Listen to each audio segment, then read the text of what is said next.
അന്ധയായ കുട്ടിയുടെ നൊമ്പരം. മോളെ മോളെ കുളിച്ചു സുന്ദരിയായോ? ഹായ്, മോളെ കാണാൻ എന്ത് രസമാ. എന്താ മോളുടെ മുഖം വാടിയിരിക്കുന്നേ? ഉമ്മ എന്നെ കാണാൻ സുന്ദരിയാണോ? ഉമ്മ എന്നെ കാണാൻ നല്ലതാണോ?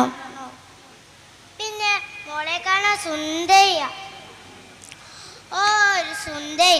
കണ്ണുപൊട്ടിന്റെ കുട്ടിയായി ജനിച്ചല്ലോടി നീ. അയ്യോ, അങ്ങനൊന്നും പറയല്ലേ. നമ്മളെ മോള് എന്ത് ചെയ്തു? ഓ, ഒരു ഉമ്മയും മോളും. ഞാൻ അങ്ങോട്ട് വരുമ്പോഴേക്കും ഇറങ്ങിപ്പോക്കണം. ഉമ്മ, എന്നെ കണ്ണ് കാണാത്ത ഉപ്പാക്ക് എന്നെ ഇഷ്ടമല്ല. എന്നെ കണ്ണ് കാണാത്ത ആർക്കും എന്നെ ഇഷ്ടമല്ല. എനിക്ക് എന്താ അങ്ങനെ കണ്ണ് കാണാൻ പറ്റാത്ത ഉമ്മ? എനിക്ക് ഉമ്മനെ കാണാൻ കൊതിയാവുന്നു. ഈ പൂക്കളും പക്ഷികളും എങ്ങനെ ഇരിക്കുന്നു? എല്ലാവരും കൂട്ടുകാരും കളിക്കുമ്പോഴും പഠിക്കുമ്പോഴും എന്ത് സങ്കടം അറിയുമ്മ. മോളെ ക്ഷമിക്കണ്ട, അമ്മയുണ്ട് കൂടെ. എത്ര കുറവുകടയിലും വിജയം നേടിയ എത്ര പേരുണ്ടെന്നറിയാം മോൾക്ക്. നമുക്ക് പരിശ്രമിക്കാം.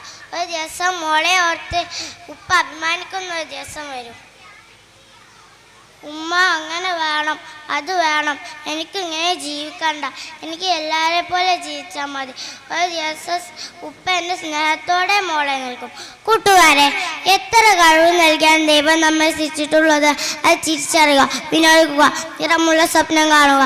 തളർന്നിരിക്കുന്നവരെ കൂടെയല്ലേ ലോകം, പരിശ്രമിക്കുന്നവരെ കൂടെയാണ്, വിജയിക്കുന്നവരെ കൂടെയാണ്. അസ്സലാമു അലൈക്കും.